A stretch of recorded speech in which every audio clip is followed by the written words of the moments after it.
I have a cold and there's background noise, but I really just want to get this done, so I'm going to inflict the bad audio quality on you guys. It'll probably be fixable with noise reduction. At least the background noise will. Nothing's going to fix my voice. But anyway, I saw this article on CBC, Canada's publicly funded fake news corporation. And I'm just going to read the title and a little bit of it, and then I'm going to talk about it. The title is National Inquiry Calls Murders and Disappearances of Indigenous Women a Canadian Genocide. Report is the culmination of the $92 million national inquiry into murdered and missing Indigenous women and girls. The report, obtained by CBC News and verified by sources, concludes that a genocide driven by the disproportionate level of violence faced by Indigenous women and girls occurred in Canada through state actions and inactions rooted in colonialism and colonial ideologies. We do know that thousands of Indigenous women, girls, and 2S LGBTQQIA, I'm not even joking, they're using these ridiculous acronyms. There's no point having an acronym that long. It's so stupid. Apparently it stands for Two-Spirit, Lesbian, Gay, Bisexual, Transgender, Queer, Questioning, Intersex, and Asexual. And the report is titled Reclaiming Power and Place. And you know the kind of people who wrote this, right? It's a bunch of gender studies and ethnic studies majors whose heads have been crammed full of bullshit ideology and who probably don't know how to divide one number by another. But that's the typical bullshit that you expect in Canada under Trudeau. So I thought I would debunk this entire thing, this $92 million report. Instead of doing a $92 million bullshit report, I will just go through the publicly available statistics and debunk this ridiculous notion that Native females are being genocided by colonial oppression or whatever. I mean, the way they went about it was they had a conclusion and then they tried to come up with arguments to fit the conclusion rather than looking at the evidence and then deciding what was true. And they spent $90 million, fapping to do this. But all right, let's go through the actual statistics. Okay, so the homicide death rate for Native females, and Native here in Canada means Amerindian, Métis, or Inuit. The biggest component of that population is the Amerindian component. You also have a fair number of Métis who are descended from early French fur traders, settlers, etc., and Native people. And then you have the Inuit in the far north. All right, so the homicide death rate for Native females, and I'm going to say females instead of women because some are girls, and I guess, I don't know if some are, trans people or whatever, but I think it's just actual females in these statistics. Okay. The homicide death rate for Native females in 2017 was 4.22 per 100,000, which compares to 0.75 per 100,000 for non-Native females. So that's about 5.6 times higher. The homicide death rate for Native males in 2017 was 13.4 per 100,000, compared to 2.1 per 100,000 for non-Native males. And that's 6.4 times higher. So the death rate for the homicide death rate for Native males is 3.2 times higher than the rate for Native females. So you have Native males being killed at a rate that's more than 3 times higher than Native females, and yet we have this big signaling fest about missing and murdered Indigenous women, when in fact there are many more missing and murdered indigenous men than there are missing and murdered indigenous women. It's true that the indigenous people, called natives or aboriginals or whatever you want to call them, have a higher rate of death from homicide. However, they also have a much higher rate of being accused of homicide. I don't have the conviction rates, but they would be roughly, the proportionalities would be roughly the same. They tend to be.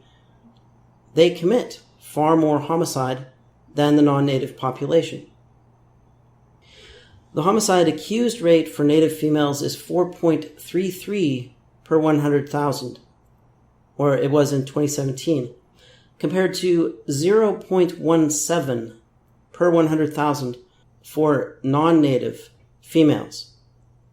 So that's a whopping 25.5 times bigger rate for native females than non-native females. And not only that, the total number killed was greater, even though natives are roughly 5% of the Canadian population. And not only that, native females were more likely to be accused of homicide than they were to be victims of homicide. So it's kind of interesting that we're creating this victimhood narrative around people who are actually more likely probably to commit homicide than to be victims of it. Now, of course, there is some wiggle room around these things because not every victim of homicide is identified. Not everyone is found. But then not every offender is identified either. So I would take these numbers as pretty good indications of proportionalities.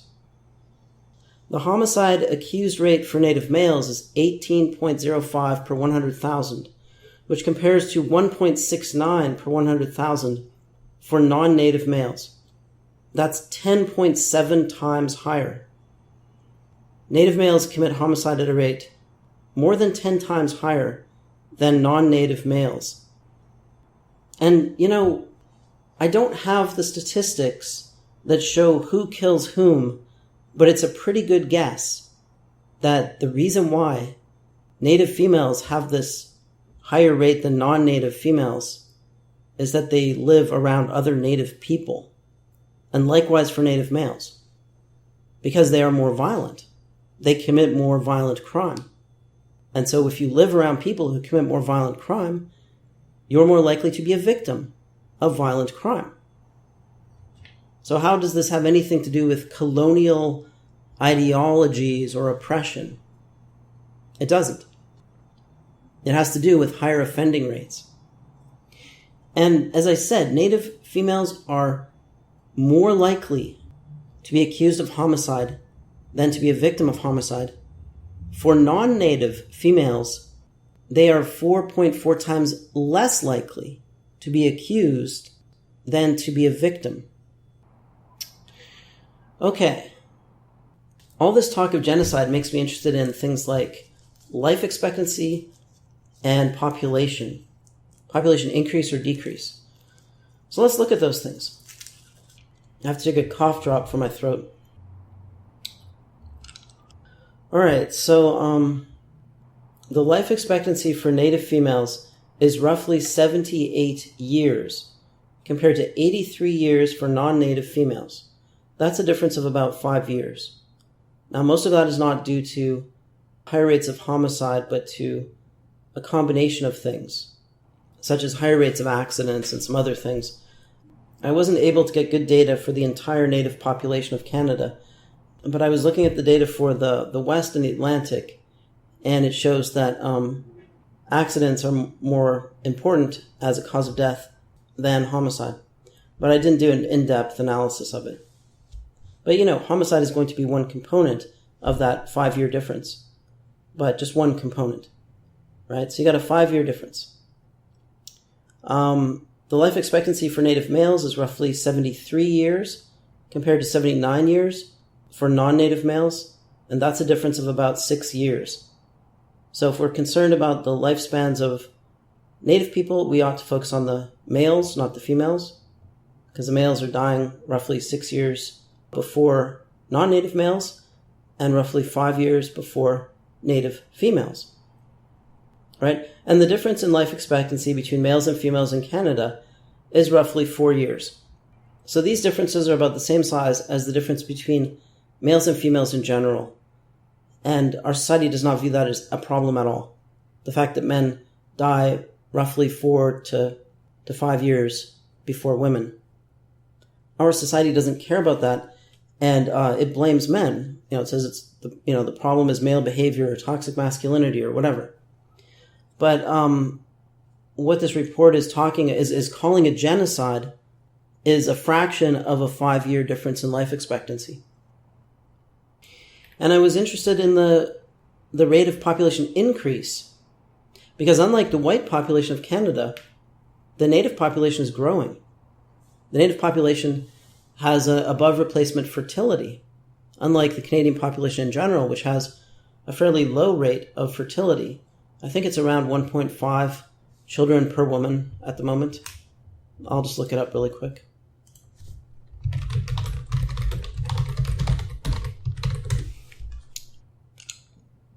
.6. So Canada's total fertility rate is 1.6. The native population of Canada increased from 1.17 million in 2006 to 1.67 million in 2016. That's based on the census counts. That's an increase of 43% in 10 years. So it's a very rapid rate of growth. And it's not just growing in absolute numbers, it's growing as a percentage of the population, in spite of high levels of immigration. That's your genocide. It's complete and utter bullshit.